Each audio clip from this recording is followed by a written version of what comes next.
जय श्री कृष्ण। सबसे पहले आप सभी को जन्माष्टमी की हार्दिक शुभकामनाएं। आज हम कृष्ण, वासुदेव श्री कृष्ण, माधव, गोविंद, गोविंद, राधा वल्लभ, मुरारी, जितने रामों से बुलाइए उतना कम है, उनका जन्माष्टमी मना रहे हैं। लेकिन कल मैंने एक बात बोली थी कि हम अगर कोई भी चीज़ करते हैं और अगर उसके बारे में बोध नहीं है हमको कि हम कोई चीज़ क्यों कर रहे हैं, उसके पीछे की वजह क्या है, उसके पीछे के रीज़न क्या है, लॉजिक क्या है, तो वो केवल और केवल एक पाखंड है और उसका कोई भी बेनिफिट, उसका कोई भी रिज़ल्ट, उसका कोई भी परिणाम आपको नहीं मिलता है। तो हम कृष्ण जन्माष्टमी लगभग क्या हर साल ही मनाते हैं और बड़े धूमधाम से मनाते हैं, लेकिन इस कृष्ण जन्माष्टमी पर कृष्ण को समझे बिना जन्माष्टमी को मनाना कुछ अधूरा सा है। इसलिए आज हम बात करेंगे कृष्णायन में। कृष्णायन यानी कि कृष्ण की यात्रा। कृष्ण की यात्रा जो जेल में जन्म से प्रारंभ होती है, फिर ग्वाले के रूप में शुरू होती है, फिर वहाँ से अपलिफ्ट होते होते होते होते होते इस विशाल भारत खंड के एक महान राजनेता, एक महान योद्धा, एक महान गुरु, एक महान मित्र के रूप में परिभाषित होती है और इस लेवल तक परिभाषित होती है। एक नॉर्मल सी इंसान के रूप में जन्म लेने वाला शख्स भगवान तक को प्राप्त हो जाता है, स्वयं भगवान बन जाता है। अहम ब्रह्मास्मि। कृष्ण अपने अंतिम वक्त में भी यही बोल रहे हैं, अहम ब्रह्मास्मि। तो हम स्टार्ट करेंगे कि हम कृष्ण के जीवन से क्या सीख सकते हैं। हम की पॉइंट्स में बेसिकली अष्टमी है तो 8 पॉइंट्स को लेके चलेंगे, लेकिन उसके बोनस में मैं आपको एक पॉइंट और दूंगा। तो सबसे पहले स्टार्ट करते हैं कि कृष्ण के जीवन से हर इंसान, हर देश काल परिस्थिति, किसी भी स्थान पर हो, किसी भी कंडीशन में हो, वो ये बात सीख सकता है कृष्ण से। सबसे पहली बात है रिश्तों को निभाना, रिश्तों के प्रति समर्पण, वो कृष्ण से सीखा जा सकता है। कृष्ण एक पुत्र के रूप में बहुत ही समर्पित हैं। भले ही जन्म उनका जेल में हुआ है, लेकिन अपनी माता देवकी और वासुदेव के प्रति बहुत ही समर्पित हैं और फाइनली अपनी उम्र के साथ साथ उनको भी जेल में कंस के बंधनों से मुक्त करते हैं। ये है एक पुत्र के रूप में समर्पण। जब यशोदा माँ एक बार उनको रस्सी से बांध रही होती हैं तो रस्सी बढ़ती जाती है, लेकिन जब देखते हैं उनकी माता परेशान हो रही हैं तो कृष्ण अपने आप को उस रस्सी से बंधवा लेते हैं। ये है कृष्ण का समर्पण एक पुत्र के रूप में। एक भाई के रूप में एक भाई के रूप में कृष्ण और बलराम की जो ट्यूनिंग है बहुत ही स्ट्रॉन्ग है। हर पल, हर समय, हर क्षण एक दूसरे की मदद करते हैं। एक प्रेमी के रूप में राधा कृष्ण का नाम आज भी लिया जाता है, जबकि उनका विवाह रुक्मणी के साथ हुआ है। एक प्रेमी के रूप में समर्पित, संपूर्ण रूप से समर्पित। एक पति के रूप में रुक्मणी से विवाह किया। कृष्ण ने कुल 8 विवाह किए और कुल 56 संतानें हैं। एक पति के रूप में भी पूर्ण समर्पित है। इतनी सब कुछ चीज़ों को डील करते हुए भी एक पति के रूप में पूर्ण समर्पित है। एक सारथी के रूप में महाभारत के युद्ध में अर्जुन के सारथी के रूप में जो भूमिका निभाई है, उस भूमिका, चाहे वो शिखंडी के द्वारा भीष्म पितामह का वध करवाना हो, चाहे वो द्रोणाचार्य को सबक सिखाना हो, चाहे वो ज्ञान देना हो, अर्जुन को गीता का ज्ञान देना हो, एक सारथी, चाहे वो एक सारथी के रूप में एक सही तरीके से रथ को सही जगह पर ले जाके कर्ण का वध करवाना हो, एक सारथी के रूप में कृष्ण पूर्ण रूप से समर्पित है। एक मित्र के रूप में, चाहे वो दोस्ती सुदामा से हो या वो दोस्ती द्रौपदी से हो, कृष्ण हर पल उपलब्ध है, हर क्षण उपलब्ध है, हर तरीके से उपलब्ध है। साम दाम दंड भेद, सारी तरीकों से कृष्ण उपलब्ध है। और एक सामाजिक मनुष्य, सांसारिक मनुष्य होने के कारण कृष्ण पूरे विश्व के लिए समर्पित है। कृष्ण पूरे विश्व के शुभ के लिए समर्पित है। योगेश्वर कृष्ण के रूप में कृष्ण पूरे ब्रह्मांड, पूरे भारतवर्ष को धर्म की स्थापना के लिए समर्पित है। ये है कृष्ण का समर्पण एक संसार के प्रति। तो किसी भी रिश्ते, हम कृष्ण को तो अष्टमी मना लें, पूजा कर लें, ये कर लें, वो कर लें, लेकिन अगर हम ये नहीं सीखे तो हम कृष्णत्व को प्राप्त ही नहीं हो सकते। तो हमारी जन्माष्टमी अधूरी रह जाएगी। दूसरी बात जो हम कृष्ण से सीख सकते हैं वो है विपरीत परिस्थितियों में भी सूझ के साथ काम लेना, हार ना मानना। चाहे वो काल्यवन से युद्ध लड़ते हुए युद्ध में पीछे छोड़ के भागना, क्योंकि उनको पता है कि वो अस्त्र शस्त्र से किसी से नहीं मरेगा, तो फाइनली कृष्ण उसको छोड़ देते हैं और रणछोड़ नाम से बुलाया जाता है। तो विपरीत परिस्थितियों को कैसे डील करना है, किस सूझ के साथ डील करना है, चाहे वो चौपड़ हो, उसमें से कैसे पांडवों को बाहर निकालना है, उनकी परिस्थितियों से जो जन्म लिया है उससे कैसे बाहर निकालना है, ये भी कृष्ण से सीखा जा सकता है। और विपरीत परिस्थितियों से बाहर निकलने के लिए सूझ के साथ ताकत भी चाहिए। तो कृष्ण का भोजन क्या है? माखन, मिश्री, 56 भोग। तो जब तक आप ताकतवर नहीं होंगे तब तक आप, और योग कृष्ण जब भी रुक्मणी कहती हैं कि हमने जब से विवाह के बाद से जब से देखा है कृष्ण को, मैंने योग करते देखा है, तो मेंटली स्ट्रांग योग से जब तक आप एक अच्छे डिसीजन मेकर नहीं होंगे तब तक आप विपरीत परिस्थितियों से पार नहीं पा सकते हैं। हाँ, जैसे एक संस्कृत में एक वर्ष आता है, संशयात्मा विनिश्यति, यानी कि इनडिसिसिवनेस हमेशा डिस्ट्रक्शन करता है। तो इसलिए आप विपरीत परिस्थितियों में अगर डील करना चाहते हैं तो ताकतवर बनिए, विपरीत परिस्थितियों में डील करना चाहते हैं तो मानसिक रूप से स्ट्रांग बनिए, अगर आप विपरीत परिस्थितियों में स्ट्रांग बनना चाहते हैं तो डिसीजन मेकर बनिए, स्ट्रांग डिसीजन मेकर। तीसरी चीज़ जो हम कृष्ण से सीख सकते हैं वो है अपलिफ्टमेंट पर फोकस करना, हमेशा अपलिफ्टमेंट। लेकिन इस पूरे अपलिफ्टमेंट में सरलता और प्रेम को नहीं छोड़ना। होता क्या है, नॉर्मली इंसान जब ऊपर बढ़ने लगता है तब उसकी ऊपर बढ़ने की इच्छा और बढ़ने लगती है, तो वो दूसरों को कुचलने की कोशिश करता है, और वो कोशिश वक्त के साथ साथ उसके पास वापस आती है। लाइफ इज़ ए मिरर, ज़िंदगी एक दर्पण है, आप जो करते हैं, जो देते हैं, वो आपको वापस मिलता है। एक ग्वाले के रूप में अपनी यात्रा शुरू करते हैं, युग निर्माता के लेवल तक पहुंचते हैं, ईश्वरत्व को प्राप्त करते हैं। अपलिफ्टमेंट। हम अगर केवल अगरबत्ती, पाखंड, पाठ करने से ही सब प्राप्त कर लें और इन चीज़ों पे फोकस ना करें तो हम कृष्ण के करीब तो कभी जा ही नहीं सकते। कृष्ण के करीब जाने के लिए चाहिए, तभी कृष्णत्व को प्राप्त होंगे। लेकिन इस पूरी यात्रा में प्रेम और सरलता को नहीं छोड़ना है। सरलता की कहानी अगर एक बताऊं आपको मैं, इतने बड़े विशाल महाभारत के युद्ध को में पांडवों को विजय दिलवा के जब कृष्ण पहुंचते हैं वापस द्वारिका, तो कृष्ण से पूछते हैं लोग, और मतलब लोगों को लगता है कि भाई ये आएंगे, बहुत बड़ा मतलब एक आयोजन होगा, भव्य आयोजन होगा, और ये बहुत मतलब कुछ विकराल टाइप का होगा। लेकिन नहीं, कृष्ण कहते हैं मैंने वो कर्म था मेरा, मैंने किया, जस्ट मैंने कुछ नहीं किया, मैं तो बस एक सारथी के रूप में भूमिका निभा रहा था। ये है सरलता। चौथी चीज़ जो कृष्ण से सीखी जा सकती है वह खुद की नज़रों में कभी नीचा नहीं गिरना है, क्योंकि दुनिया हर पल आपको गिराती है, गिराने की कोशिश करती है, ये दुनिया की फितरत है। लेकिन आप अगर खुद को अपनी नज़रों में गिरा ले गए तो आप उस दिन से इंसान नहीं रहेंगे। आप उस दिन से परिस्थितियों पर कंट्रोल नहीं करेंगे, परिस्थितियां आप पर कंट्रोल करेंगी। तो इसलिए हमको कृष्ण से सीखना है कि खुद की नज़रों में नहीं गिरना है कभी। बचपन में कृष्ण को बोला गया माखन चोर।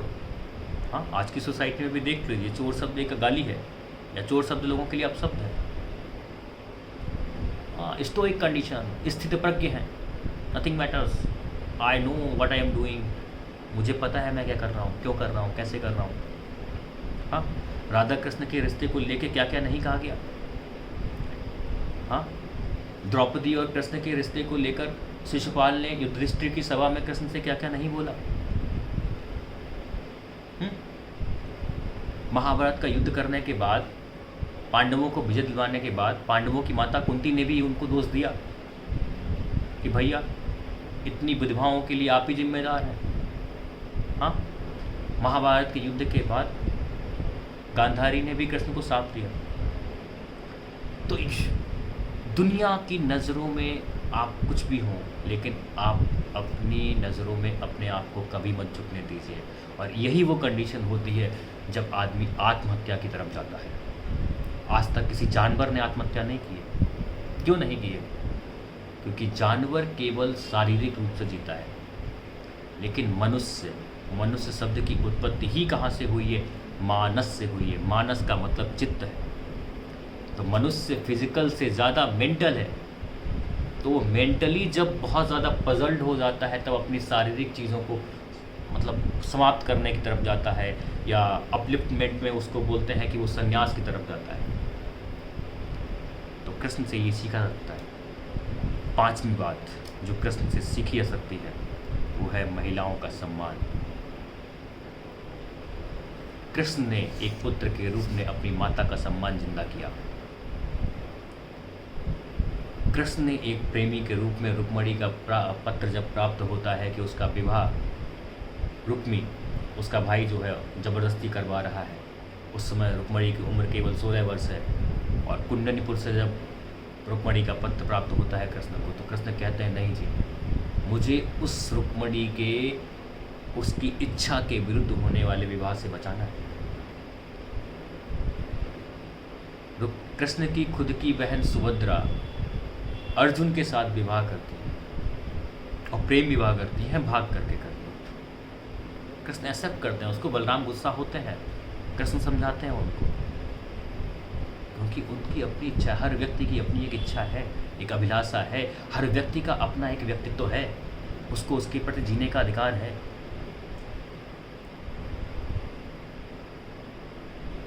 और उन्होंने महिलाओं की रक्षा कहाँ की? उनके गुरु संदीपनी उज्जैन में है, वो पानी में डूब के मर गए हैं।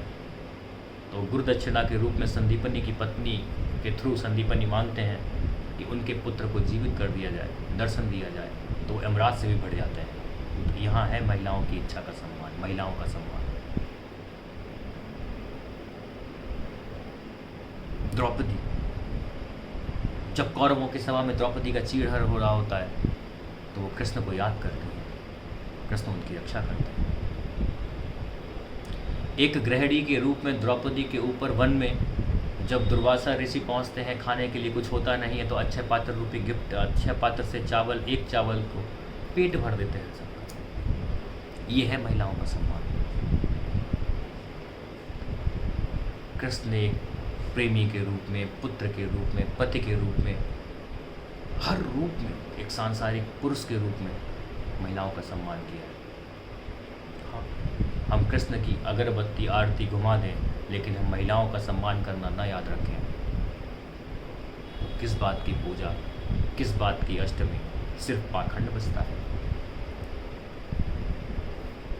छठी बात जो कृष्ण से सीखी जा सकती है, वर्तमान में पूर्ण रूप से जीना बिना किसी पूर्वाग्रह के।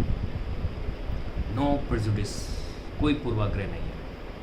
हाँ, कृष्ण के सामने कोई परिस्थिति आती है, कृष्ण मुस्कुराते हैं पहले, और वो मुस्कुराहट में वो ताकत है जो उस समस्या को अपने आप डिमिनिश कर देती है। वर्तमान में जीना है, क्योंकि भूतकाल में कोई ताकत नहीं होती है, भविष्य में कोई क्लियरेंस नहीं होता है। वर्तमान ही वो ताकत है जो इंसान को बनाता है। तो कृष्ण से सीखे कोई वर्तमान में जीना। कृष्ण हर पल आनंदमय है। कृष्ण बताते हैं कि आप जिस युग में हैं उस युग में पूरी रूप से जिएं, जिस दिन में हैं उस दिन को पूर्ण रूप से जिएं। हाँ, सच्चिदानंद, अच्छे चित्त के साथ आनंद में जिएं और पूर्ण रूप से जिएं।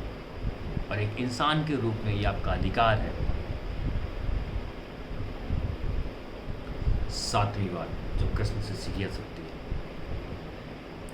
एक बहुत अच्छे मित्र हैं और एक बहुत अच्छे गुरु हैं। मित्र के रूप में आपने सुदामा की कहानी सुनी होगी। सुदामा और कृष्ण दोनों एक ही जगह पढ़ते थे, एक ही आश्रम में पढ़ते थे। तो सुदामा की माली हालत बड़ी कमज़ोर थी और उस समय कृष्ण द्वारिकाधीश हैं, और द्वारिकाधीश हैं, उन्होंने उन कृष्ण ने उन सुदामा के लिए दौड़े चले आते हैं नंगे पे। हाँ, आपने भजन भी सुना होगा वो। ये है कृष्ण और सुदामा की ताकत। दूसरी बात, कृष्ण बहुत अच्छे मेंटर हैं। जब अर्जुन महाभारत के युद्ध में बहुत ऊहापोह में क्यों है, उसके दिमाग में वेद घूम रहे हैं, उपनिषद घूम रहे हैं और ऋषि मुनियों का ज्ञान घूम रहा है, बड़ा कंफ्यूज है अर्जुन।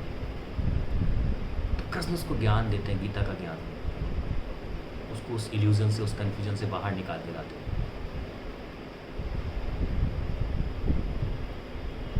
कृष्ण से जो आठवीं चीज हाँ सीखी जा सकती है वो है एक्सेप्ट एवरीथिंग। सब कुछ स्वीकार करो, क्योंकि कृष्ण का मानना है अस्वीकारता अनैतिक होती है। कृष्ण को जिस व्यक्ति ने जिस रिश्ते में एक्सेप्ट किया, कृष्ण ने उसको वैसे ही उसी रूप में एक्सेप्ट किया। एक्सेप्ट एवरीथिंग, अच्छा हो बुरा हो एक्सेप्ट करिए, क्योंकि अगर केवल अच्छा ही अच्छा होगा तो आपको बुराई से डील करने की आदत ही नहीं होगी, आप डील ही नहीं कर सकते। अगर सब खराब ही खराब होगा तो फिर अच्छाई की कीमत ही नहीं पता होगी आपको। हाँ, एक्सेप्ट एवरीथिंग, सब चीज़ एक्सेप्ट करिए। हाँ, महाभारत का युद्ध चल रहा है, भीम का बेटा घटोत्कच मारा गया है और इधर कृष्ण जी मुस्कुरा रहे हैं। अर्जुन ने पूछा, माधव आप मुस्कुरा रहे हैं, हमारा भतीजा का खत्म हो गया है, उसका शहीद हो गया है। तो कृष्ण कहते हैं, हे पार्थ, यही तो होना था, लेकिन मुझे इस बात की खुशी है कि मैंने तुमको बचा लिया। तुम तो युद्ध के कर्णधार हो। ये है कृष्ण का लेवल।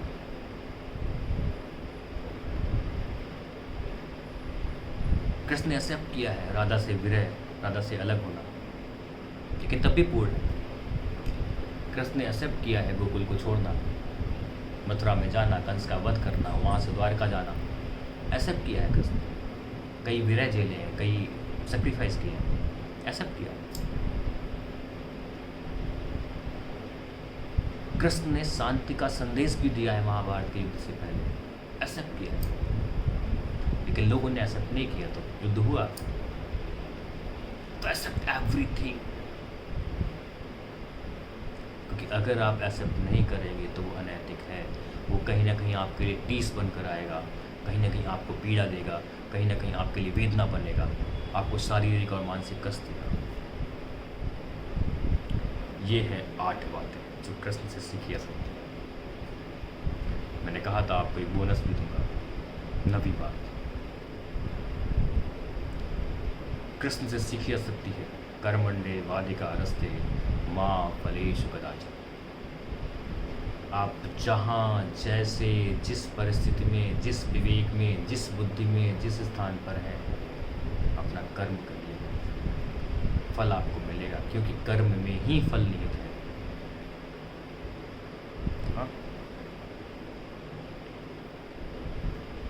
अपनी जिंदगी को जो भी कर्म है उसका एक उद्देश्य होना चाहिए, अकर्मण्यता नहीं होनी चाहिए। हर कर्म का एक उद्देश्य होगा, बिना उद्देश्य के जीवन मूल्यहीन है।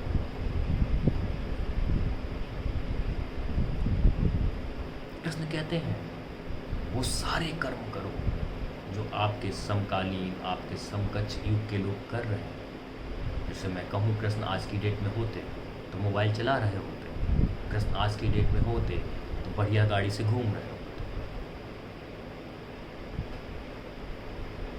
ये कृष्ण कहते हैं कि आपके हाँ, कृष्ण ने 8 विवाह किए, उस वक्त प्रचलन था, उस वक्त प्रथा थी, उस वक्त सिस्टम था।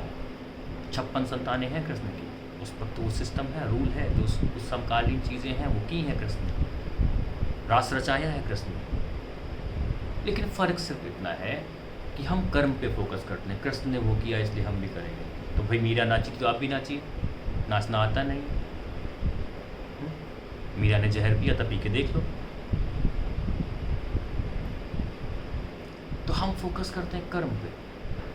कृष्ण की गोपियाँ थी तो कृष्ण की गोपियाँ भी हों, कर्म पे फोकस करते हैं। उसकी मन स्थिति क्या है? हमारा केवल एक काम, कर्म से मन स्थिति पे पहुँचना है।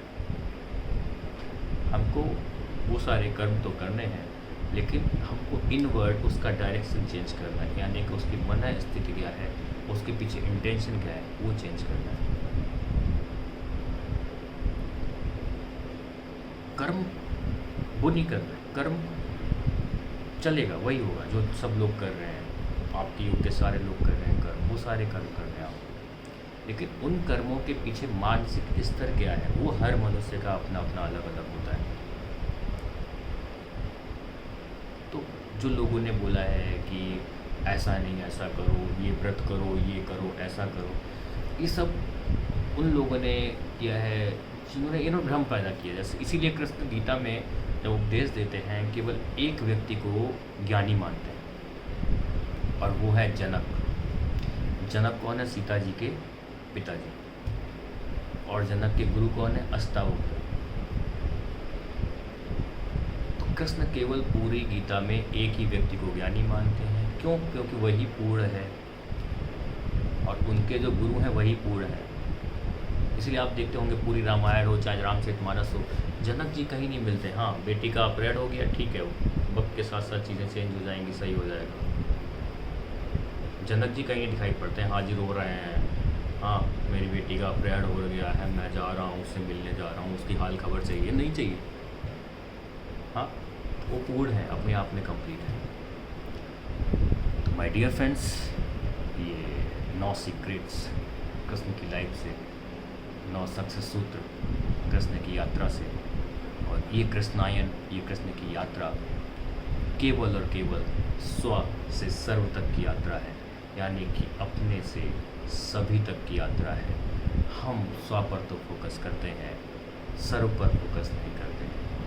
तो फाइनली इसी विश के साथ सर्वे भवन्तु सुखिनः, सर्वे सन्तु निरामया, सर्वे भद्राणि पश्यन्तु मा कश्चित् दुःखभाग् भवेत्। जय श्री कृष्ण।